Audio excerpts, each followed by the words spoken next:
a créé les cieux et la terre et qui nous a choisis parmi cette génération perverse, cette génération perdue. Dieu a tendu sa main vers nous et il nous a mis à part. Il nous a appelés à son admirable lumière. Il nous a sauvés. Parce qu'il veut faire des grandes choses avec nous. Parce qu'il veut nous amener loin. Il veut, au finish, que nous soyons avec lui dans son royaume un jour. Et le temps presse. Et parfois, nous sommes également pressés par les choses de la vie. Et on oublie l'essentiel. Jésus-Christ qui nous a appelés. Parfois, on ne se réfère pas à lui. Parfois, on ne tourne pas nos regards vers lui lorsqu'on est en difficulté. Et c'est parfois après qu'on regarde à Dieu. Lorsque nous sommes dans des problèmes, on regarde devant soi, on regarde derrière, on regarde à droite, on regarde à gauche, on se dit, mais je n'ai personne. Et c'est au dernier moment qu'on lève les yeux vers le ciel. Voyez. Mais Dieu voudrait que nous levions nos yeux d'abord vers lui. Amen. Qu'on lève nos yeux d'abord vers lui. Lorsque nous levons nos yeux vers l'éternel Dieu, alors il va disposer quelqu'un à ta droite, ou à ta gauche, ou devant ou derrière toi, pour t'apporter la solution dont tu as besoin. Ce matin, nous allons parler de Dieu, la solution à tes problèmes d'aujourd'hui, de demain et de pour toujours. Et vous le savez, mais je vais vous apporter un plus aujourd'hui. Le plus que je vous apporte ce matin, c'est de vous dire que Dieu a déjà préparé des solutions pour tes problèmes d'aujourd'hui, pour tes problèmes de demain et pour tes problèmes de pour toujours. Amen. Dieu a déjà une solution, sinon des solutions pour tes problèmes d'aujourd'hui, de demain et de pour toujours. Il a déjà des solutions. C'est pas qu'il va chercher des solutions, non, il a déjà des solutions. Parce qu'il connaît toutes les choses. Il sait qu'à telle date, à tel jour, à telle heure, tu seras confronté à ce problème. Et la solution est déjà préparée. Il n'est pas un homme qui cherche encore ce qu'il faut faire pour venir en aide à son frère ou à sa sœur. Non, Dieu a déjà préparé des solutions. Alors, nous allons regarder dans Genèse 45. Dans Genèse 45. Nous allons lire également dans Esther. Esther. Nous sommes dans le livre de Genèse, chapitre 45. Et on va lire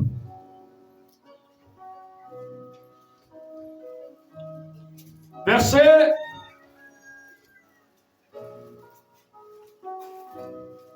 5. Verset 5 au verset 8.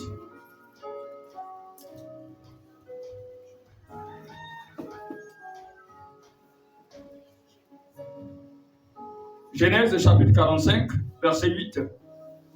À partir du verset 5 jusqu'au verset 8.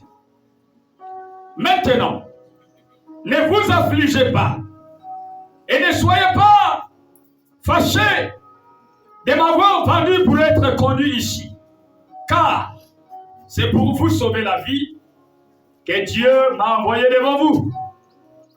Voilà 2 ans que la famine est dans le pays, et pendant 5 années encore, il n'y aura ni labour, ni maison, ni moisson. Dieu m'a envoyé devant vous pour vous faire subsister dans le pays et pour vous faire vivre par une grande délivrance. Amen. Alors, oui, je continue. Ce n'est donc pas vous qui m'avez envoyé ici, mais c'est Dieu. Il m'a établi père de Pharaon, maître de toute sa maison et gouverneur de tout le pays d'Égypte. Amen. Là, c'est Genèse, chapitre 45, versets 5 à 8. Nous allons lire également dans le livre d'Esther au chapitre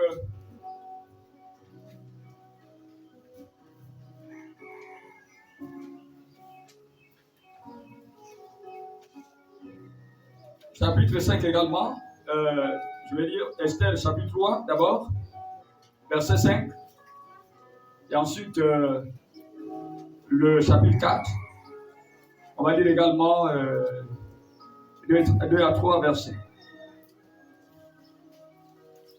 Esther, le chapitre 3, verset 5. À partir du verset 5. Et Aman vit que Mardochée ne fléchissait point le genou et ne se prosternait point devant lui. Il fut rempli de fureur. Mais il dédaigna de porter la main sur Mardochée seul, car on lui avait dit de quel peuple était Mardochée. Et il voulut détruire le peuple de Mardochée, tous les Juifs qui se trouvaient dans tout le royaume d'Assyrus.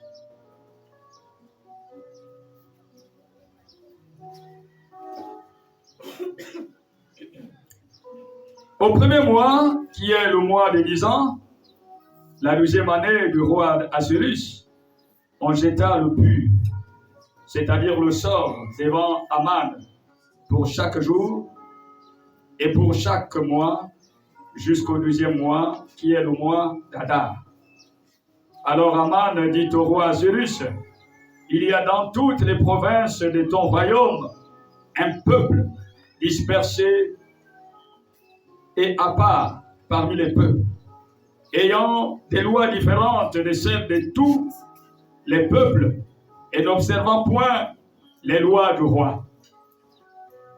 Il n'est pas dans l'intérêt du roi de le laisser en repos. Si le roi le trouve bon, qu'on écrive l'ordre de les faire périr, et je pèserai 10 000 talents d'argent entre les mains des fonctionnaires pour qu'on les porte dans le trésor du roi. Le roi ôta son anneau de la main et le remit à Aman, fils d'Amameda, d'Amedata, la Gagite, ennemie des Juifs. Et le roi dit à Aman, l'argent t'est donné. Et ce peuple aussi, faisant ce que tu voudras. Les secrétaires du roi furent appelés le 13e jour du premier mois, et l'on écrivit, suivant tout ce qui fut ordonné par Aman, au satrape du roi, au gouverneur de chaque province et au chef de chaque peuple, à chaque province selon son écriture et à chaque peuple selon sa langue. C'est fut au nom du roi Assyrus que l'on écrivit et on scella avec l'anneau du roi. Les lettres furent envoyées par les courriers dans toutes les provinces du roi pour qu'on détruisit, qu'on tuât et qu'on fit périr tous les Juifs, jeunes et vieux, petits, enfants et femmes, en un seul jour, le 13e du 12e mois, qui est le mois d'Adar, et pour que leurs biens fussent livrés au pillage. Amen. Alors, nous allons au chapitre 4 et nous allons lire les versets 12 jusqu'au verset 14. Lorsque les paroles d'Esther eurent été rapportées à Mardochée, Mardochée fit répondre à Esther, ne t'imagine pas que tu échapperas seul d'entre tous les Juifs, parce que tu es dans la maison du roi. Car si tu t'étais maintenant, le secours et la délivrance surgiront d'ailleurs d'autre part pour les Juifs. Et toi et la maison de ton père, vous périrez.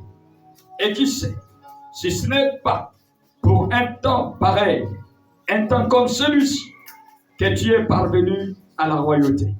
Amen. Dieu a déjà prévu des solutions pour tes problèmes d'aujourd'hui, de demain et de pour toujours. Dans le premier passage, Genèse 45, chapitre 45, la Bible nous retrace l'histoire d'un peuple et d'un homme qui a été vendu comme esclave par ses frères. Cet homme s'appelle Joseph. À cause des visions excellentes qu'il avait reçues de Dieu et qui annonçait son règne futur, ses frères jaloux de lui vont le vendre. Ils vont vouloir le tuer et ils vont finalement le vendre. Et il sera vendu comme esclave en Égypte. Pour les frères, Joseph est fini. Il ne régnera plus sur nous. Il ne va plus nous ennuyer avec ses visions et ses songes. C'est fini pour lui. Mais en agissant ainsi, ils vont plonger leur père dans un deuil profond, un deuil. Et nous voyons que, en étant en Égypte, Joseph va demeurer dans le Seigneur. Il va continuer à servir l'Éternel, le Dieu de son père. Abraham et Isaac, Jacob. Il va servir le Dieu de son père. D'esclave, il devient gérant des biens de son maître. Et de là, il atterrit en prison. De la prison, il est nommé gouverneur de toute l'Égypte. Et voici, la famine va sévir dans tout le pays d'Égypte et aux alentours, jusqu'à Canaan. C'est une grande famine. Les gens n'ont plus à manger. Ils ne peuvent plus planter parce qu'il y a la sécheresse partout. Mais Joseph, qui a été établi gouverneur d'Égypte, va apporter des solutions aux problèmes des Égyptiens et de tous les pays aux alentours. Alors, les frères de Joseph qu'il avait vendus et qui le croyaient déjà mort vont venir en Égypte se ravitailler en blé, en mil et en autres aliments. Parce qu'il y en avait plein en Égypte. Et lorsqu'ils arrivent, ils vont trouver un homme, le gouverneur, mais ils ignorent que c'est leur frère Joseph. Et à cette rencontre, cette dernière rencontre, Joseph ne pouvait plus se contenir. Parce que l'émotion était grande. Il va donc dire à ceux qui étaient dans sa maison de sortie, et il va se mettre à pleurer. Un gouverneur qui pleure, que se passe-t-il? Et il va se faire connaître à ses frères. Il dit, mes frères, je suis Joseph que vous avez vendu. Oh! Mais c'est la terreur. C'est la panique parmi ses frères. Celui que nous avons vendu, celui que nous avons méprisé, est devenu aujourd'hui le gouverneur de l'Égypte. Le numéro 2 du royaume d'Égypte. Il peut en un temps record nous faire tuer. Il va se venger. Alors Joseph va leur dire, ne vous affligez pas, ne vous troublez pas, ne vous tourmentez pas, ne soyez pas angoissés, ne vous inquiétez de rien. Ce n'est pas vous qui m'avez envoyé ici. Écoutez bien, Joseph a été vendu par ses frères en Égypte. Ce sont eux qui l'ont attrapé, jeté dans la citerne. Et par la grâce de Dieu, ils l'ont sorti de la citerne et vendu aux commerçants ismaélites qui passaient. Et ces derniers vont le revendre à un général de l'armée égyptienne, Potiphar. Il dit à ses frères, ce n'est pas vous qui m'avez envoyé en Égypte. Ce n'est pas vous qui m'avez envoyé en Égypte, mais c'est Dieu qui m'a envoyé devant vous. Pourquoi? Parce qu'il savait qu'à telle période, la famine va frapper tous les pays de cette zone et je serai donc votre solution. Donc, voyez-vous, Dieu savait qu'à telle période, une famine va s'abattre sur cette sous-région. Et pour sauver les enfants d'Israël, pour sauver les enfants d'Isaac, pour sauver les enfants d'Abraham, Dieu va créer une situation. Joseph se retrouve en Égypte. Il devient gouverneur. Et par sa présence, par son titre,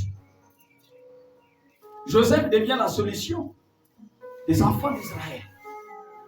Dieu sauve les enfants d'Israël de la faim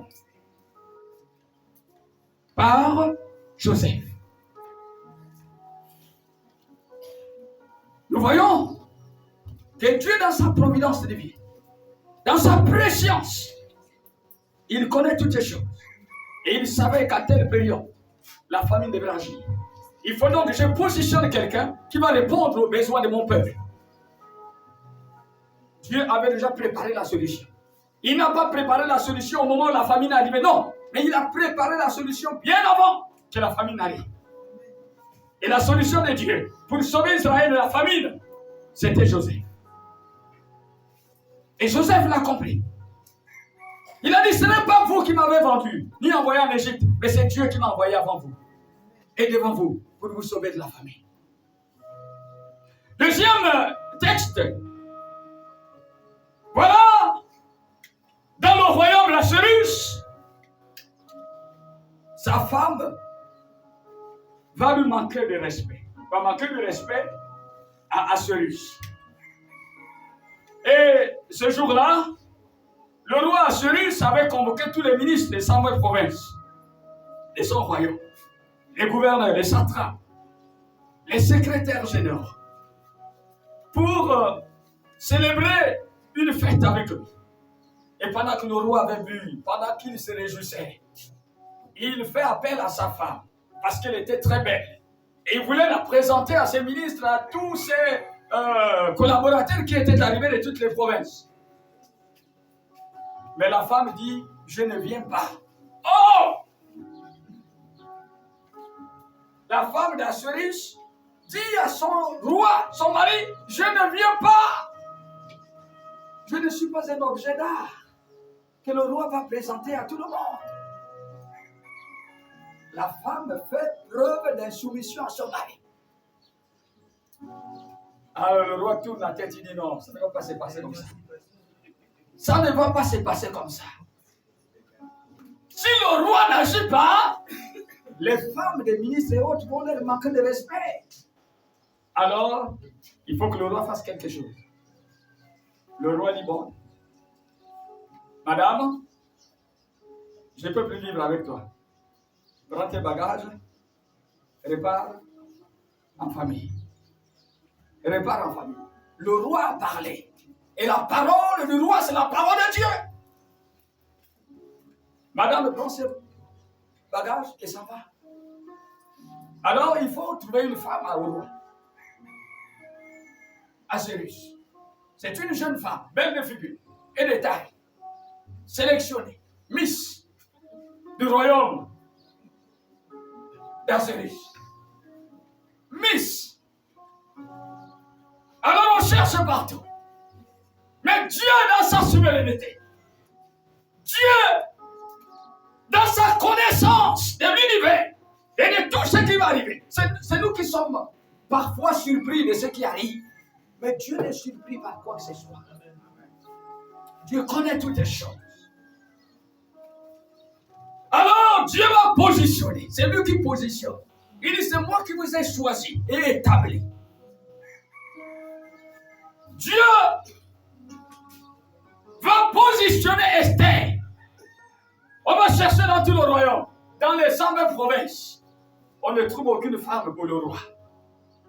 Et c'est maintenant la capitale. À Suse. On regarde, on trouve Esther. Waouh! On trouve Esther. Esther est une juive. Et dans quelques années, une loi sera prise pour détruire, tuer tous les juifs vivant dans les 100 provinces du royaume d'Assuérus. Voyez? Alors, Esther est choisie comme reine. Elle est dans la maison du roi. Et un premier ministre va être nommé au nom d'Aman, fils d'Amedata, la Gagite. Ce premier ministre ne s'entendait pas avec Mardochée, parce que tous les habitants du royaume et de la capitale se prosternaient devant Mardochée lorsqu'ils le voyaient passer. Mais Aman dit, je ne peux pas me prosterner devant un homme. Je ne peux pas fléchir mes genoux devant un homme. Je fléchis mes genoux devant le roi des rois, l'Éternel. Et ça énervait Mardochée, et ça énervait Aman. Il dit, oh là, cet homme-là, c'est vraiment une épine dans mon pied, dans mon côté. Il faut que je le détruise. Il dit, non, je ne veux pas le détruire lui seul. Pour lui faire mal, je dois le détruire lui et tout son peuple.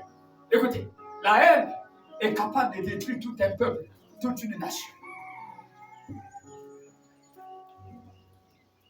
Alors, il va donc soudoyer le roi. Il va dire des choses agréables au roi. Il y a un peuple dans ton royaume qui n'obéit pas à tes lois, qui fait le contraire de ce que tu prévois. Il dit, voici, je mets 10 000 au trésor du roi pour que ce peuple soit exterminé dans l'intérêt du roi et de la bonne marche du royaume. Et le roi va accepter. Alors, qu'Aman fasse d'Égypte ce qu'il fait. Aman vient et fait écrire des lettres à tous les gouverneurs, à tous les ministres, à tous les secrétaires, dans toutes les 120 provinces. L'objet, c'est la destruction des Juifs, l'extermination des Juifs, tuer tous les Juifs et piller leurs biens. Alors, cette information, cette nouvelle mauvaise, parvient à la connaissance des Mardochée de tous les Juifs. Oh, panique générale. Panique générale. Alors, Mardochée va venir à la cour. Et de l'extérieur, il envoie des messages à sa cousine Esther. C'était sa cousine. Personne ne savait qu'elle était juive.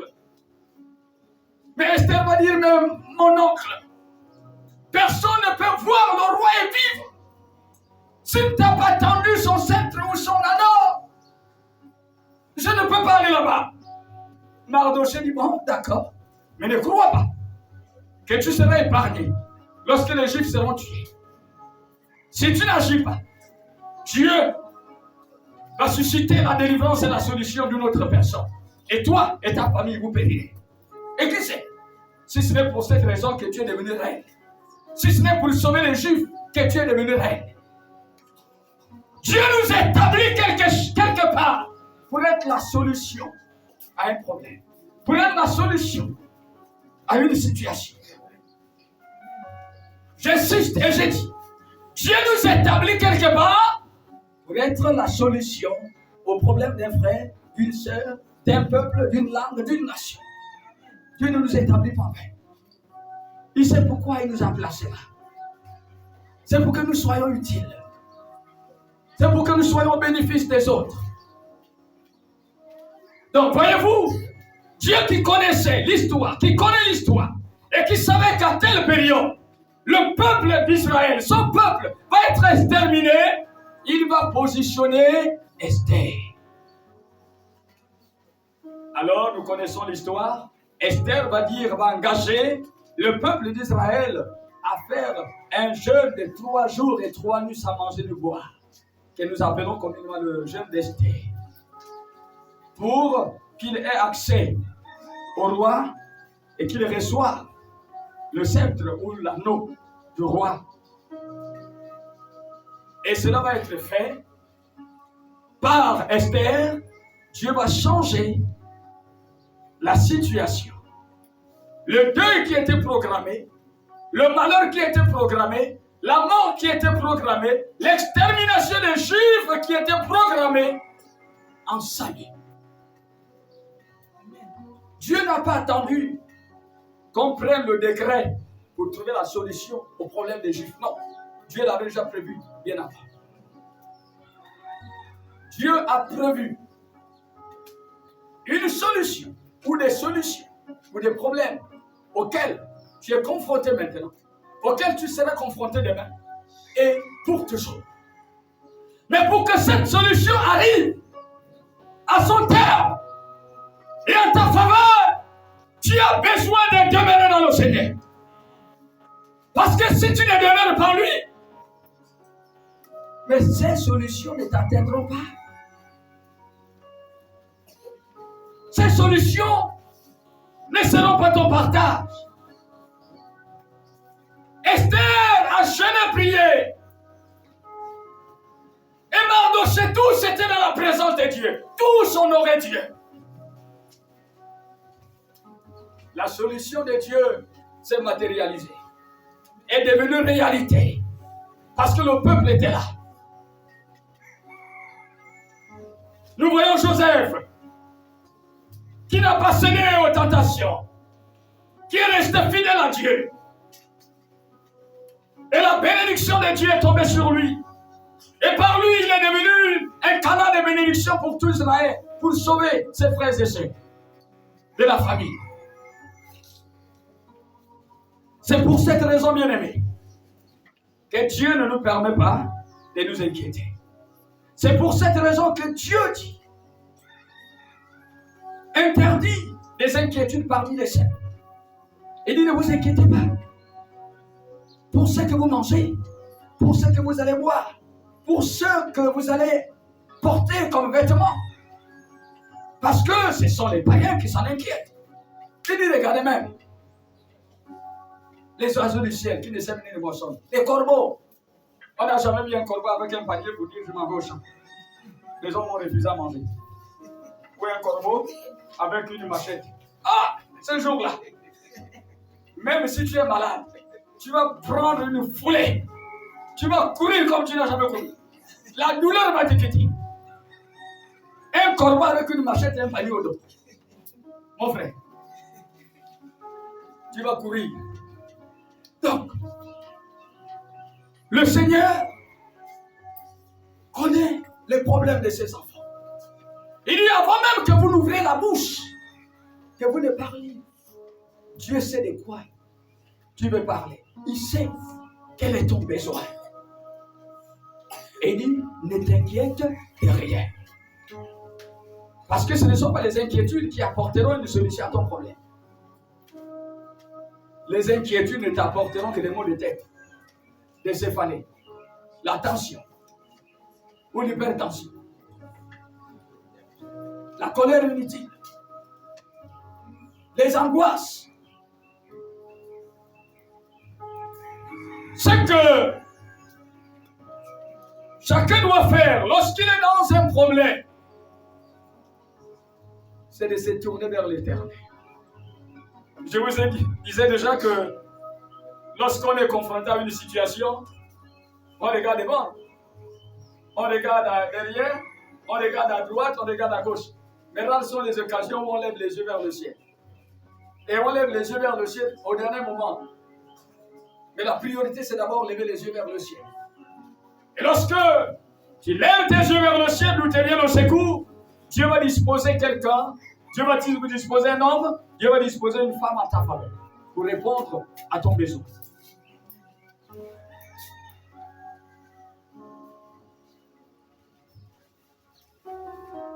Certainement, si Mardochée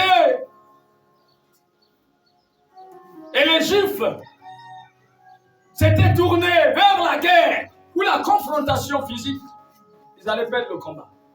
Ils devraient être exterminés parce qu'ils étaient étrangers dans ce royaume. Les autres étaient plus nombreux. Et qu'est-ce qu'ils ont fait? Ils se sont tournés vers le Seigneur. Toi également, lorsque tu es dans une difficulté, tu es dans un problème, Lève tes yeux vers le Seigneur. Tourne tes regards vers lui. Et la solution qu'il a prévue pour toi va arriver. La solution qu'il a prévue pour toi va arriver. Car rien n'est impossible à celui qui croit. Rien n'est impossible à Dieu. Et rien ne te sera impossible si tu crois à celui qui déclenche toutes les choses. Très souvent, lorsque les situations arrivent, la première chose c'était, on se lamente, on pleure. On voit l'enfant qui est en train de convulser, ou bien de chauffer. Ah, on se tourne vers, on cherche la crème geste, on cherche le carnet de santé. C'est pas mauvais.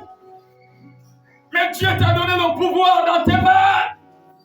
Cette solution, si tu ne la connais pas, elle est là. Et c'est prévu avant que l'enfant ne tombe malade. Elle est dans tes mains. Il dit, voici les miracles qui accompagneront ceux qui auront cru. Ils imposeront les mains sur les malades et les malades seront guéris. La solution est dans tes mains. Dieu te l'a donné avant que l'enfant soit malade. Donc les solutions de Dieu précèdent tes problèmes. Les solutions de Dieu viennent avant tes problèmes. La solution de Dieu avant et le problème après. Dieu n'est pas un homme qui cherche l'argent quand il est dans les problèmes. Ou qui cherche une solution quand il y a un problème. Non, Dieu a déjà préparé ça. Il y a des solutions qui sont en ta possession. Il y a d'autres que tu peux déclencher par la prière. Qui arrivent au moment où tu es dans la difficulté. L'enfant est malade. Peu importe la maladie. La première chose que tu dois faire avant de prendre le carnet de santé de courir à l'hôpital, c'est de prendre l'enfant. Mais écoutez, tu peux prendre l'enfant est dans tes mains, la prière à la bouche, tu cherches le carnet de santé, la crème geste. C'est possible. L'enfant est dans ta main, tu pries maintenant. Au nom de Jésus, je te menace. Esprit mauvais, esprit impur, maladie, je te chasse. Tu vas prier. Tu prends ton carnet, tu vas à l'hôpital. Et très souvent, on te dit, mais toi tu pries, tu es venu encore à l'hôpital. Non. La prière n'empêche pas que tu amènes l'enfant à l'hôpital. Il y a des choses que tu as arrêtées dans la vie de l'enfant malade. Les solutions de Dieu sont spirituelles. Et ça, c'est matériel.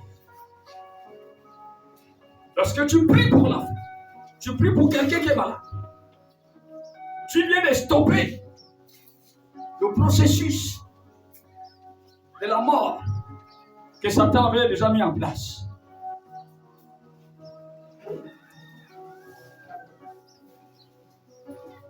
Et tu arrives à l'hôpital, on donne un comprimé. Puisqu'il y a déjà eu un travail spirituel, le comprimé vient maintenant enlever ce que la puissance de la prière a déjà anéanti. Donc les solutions de Dieu sont en toi, dans tes mains, dans ta bouche, dans ton cœur. Dieu te les a données. Et il y a d'autres qui arrivent au moment où tu l'invoques.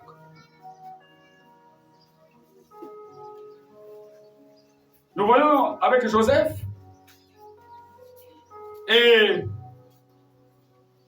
nous voyons Joseph, il n'a pas dit à son frère, à ses frères, puisque je suis devenu gouverneur, vous allez voir aujourd'hui. Vous allez voir. Mais souvent, vous savez, on a souffert dans la vie, on a été maltraité et on a un poste vraiment glorieux. On voit les autres, on les regarde gauche, on les regarde méchamment, on veut se venger. Non, mais ce n'est pas l'attitude de Joseph. Joseph a compris que ce qui a été fait pour son bien et le bien des autres. Il n'a pas accusé ses frères de l'avoir vendu, de l'avoir envoyé en Égypte. Il a dit, c'est Dieu qui m'a envoyé pour être la solution à la famille qui vous frappe aujourd'hui.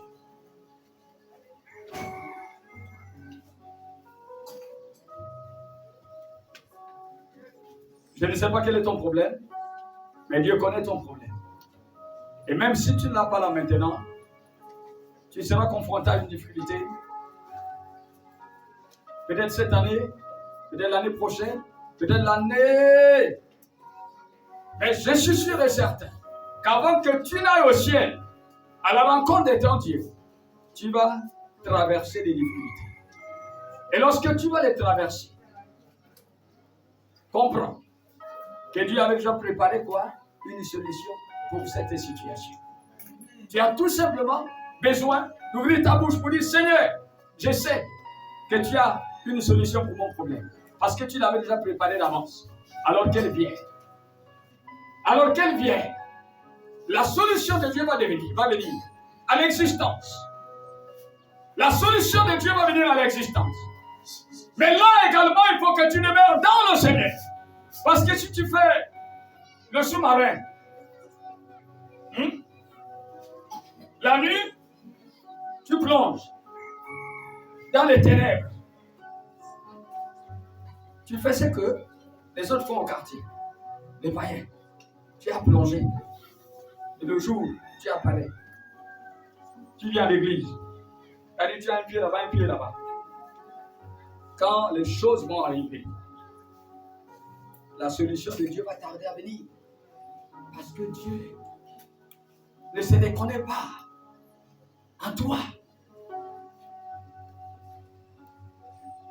Vous vous souvenez de l'exemple des 10 vierges? Il y avait 5 sages et 5 folles.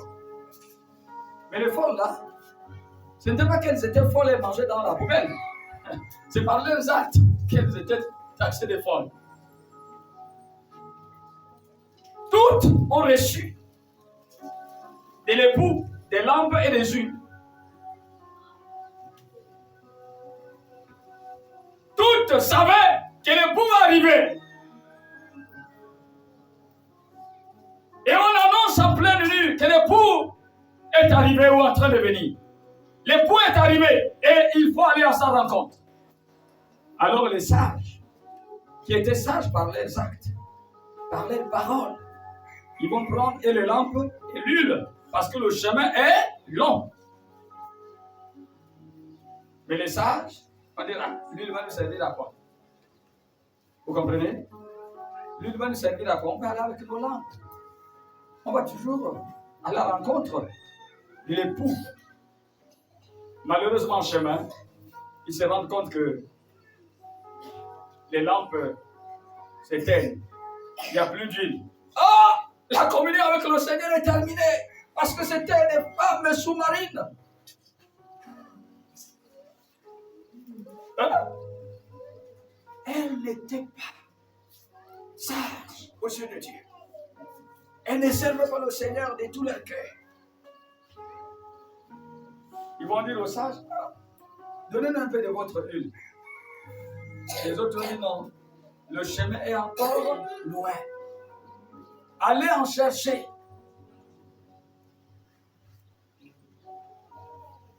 Et l'huile ici représente, n'est-ce pas, le Saint-Esprit. C'est le symbole du Saint-Esprit. Il n'y a pas un endroit où on voit le Saint-Esprit. Le magicien l'immense, lorsqu'il a vu Pierre imposer les mains sur les disciples et qu'ils recevaient le baptême du Saint-Esprit, il a dit, oh, prenez de l'argent, donnez-moi aussi ce pouvoir pour que je chasse les démons, j'impose les mains, les gens parlent la langue. Pierre a dit, le don de Dieu ne s'achète pas. Que ton argent périsse avec toi. Et il a eu la sagesse pour dire, qu'il ne m'arrive pas ce que vous avez dit. Pardonnez. Pardonnez. Dieu nous a choisis et établis. C'est pour que nous marchions avec lui.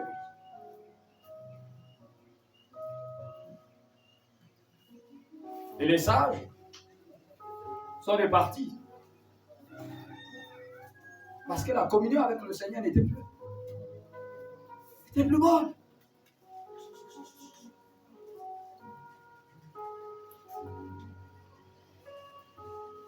Beaucoup pensent que on peut servir Dieu étant à la maison. Ou seulement être là tous les dimanches. Et négliger les autres activités de la semaine. Non, ils se trompent.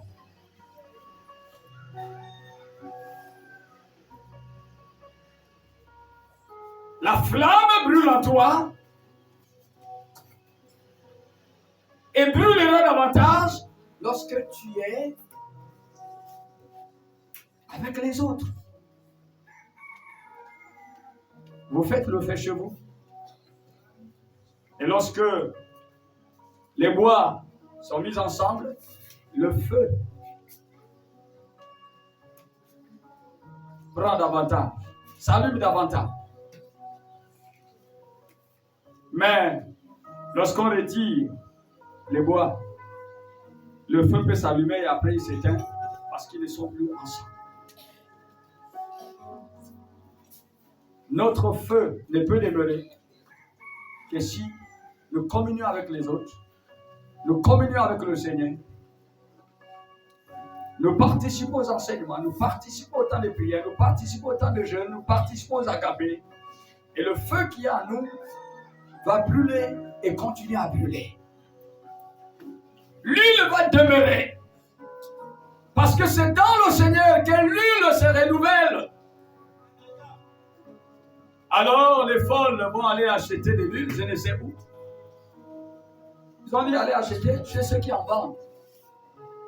Elles sont allées. Les sages sont arrivés. La porte leur a été ouverte. Elles sont entrées. Et l'époux a fermé la porte. Quand les folles arrivent, elles toquent, elles toquent, elles toquent. Nous sommes là. Notre époux, nous sommes là. Malheureusement, l'époux ouvre la porte. Il a dit, je ne vous ai jamais connu. Je ne vous connais pas, la porte est déjà fermée. Repartez. Comme c'est grave d'avoir été pendant longtemps à l'église. Et qu'au dernier moment, Dieu te ferme la porte. Qu'au dernier moment, tu es dans une difficulté. Ta prière n'est pas exaucée. Pourquoi? Parce que tu as décidé de ne plus te référer à la solution. Tu as trouvé notre voie pour trouver la solution. Voilà une femme qui était à la recherche d'enfants et à cause des moqueries des autres, des beaux-parents, alors il a décidé de ne plus se confier au Seigneur, mais d'aller chercher la solution ailleurs.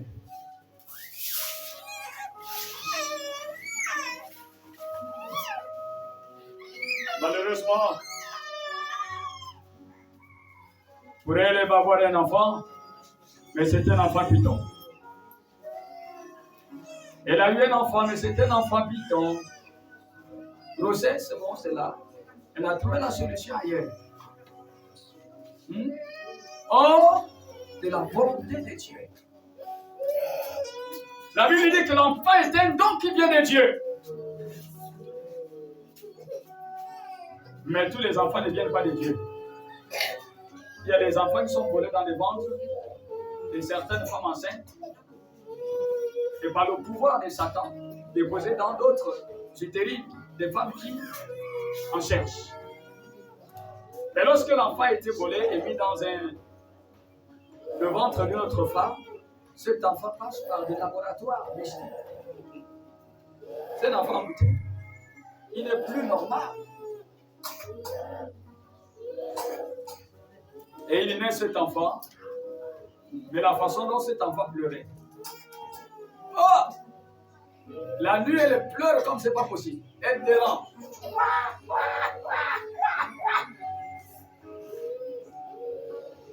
Maman vient, c'est mon bébé, non? Oh, le bébé parfait.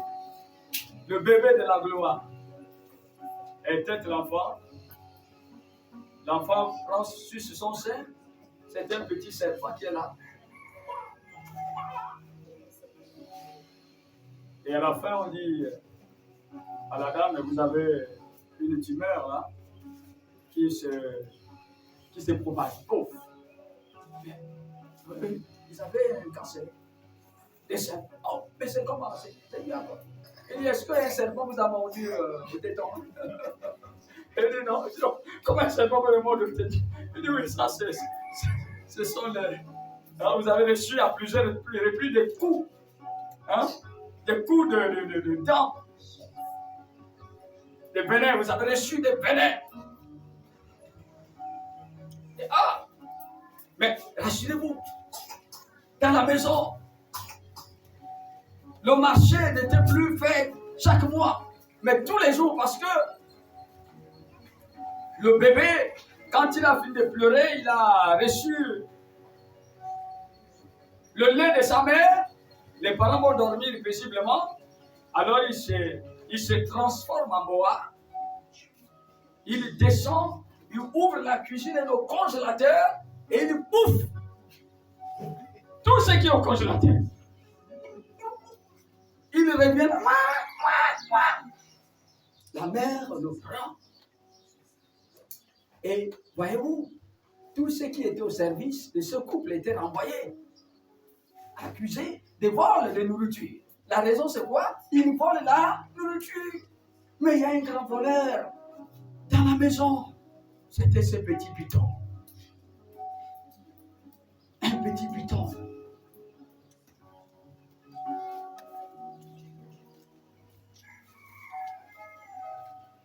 Mais, vous savez,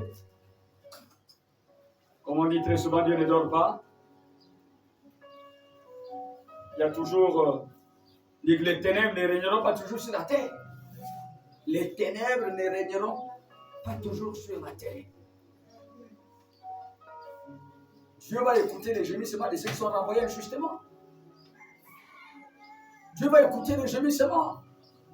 Aussi du mari qui est un peu député, là, il se dit, mais attends, mais cet enfant-là,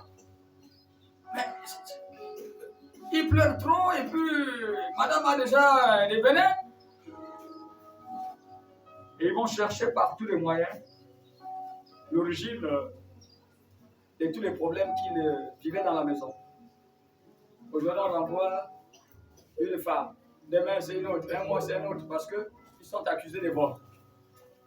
À la fin, ils vont se rendre compte que c'est le bébé qui était un bébé python. La nuit, il se transforme en python. Il va manger. Il va manger. Donc, voyez-vous, Dieu a des solutions pour nos problèmes, qui sont des solutions durables. Mais si on laisse la solution de Dieu pour se tourner vers des solutions qui ne sont pas de Dieu, il y a des conséquences qui vont atteindre ceux qui les cherchent. Alors, levons nos yeux vers le Seigneur pour recevoir de lui toutes les solutions. Croyons fermement que Dieu a déjà prévu des solutions pour mes problèmes d'aujourd'hui, de demain et de pour toujours. Il suffit que je demeure en lui. Je garde sa parole. Et au temps convenable, au temps de la détresse, je crie à l'Éternel et l'Éternel m'envoie sa délivrance. Amen. Je crie à l'Éternel et l'Éternel m'envoie sa délivrance. Et si je ne crie pas à l'Éternel, je prends un chemin qui n'est pas celui de Dieu. Je vais tomber. Je vais tomber. Et ma chute sera grande.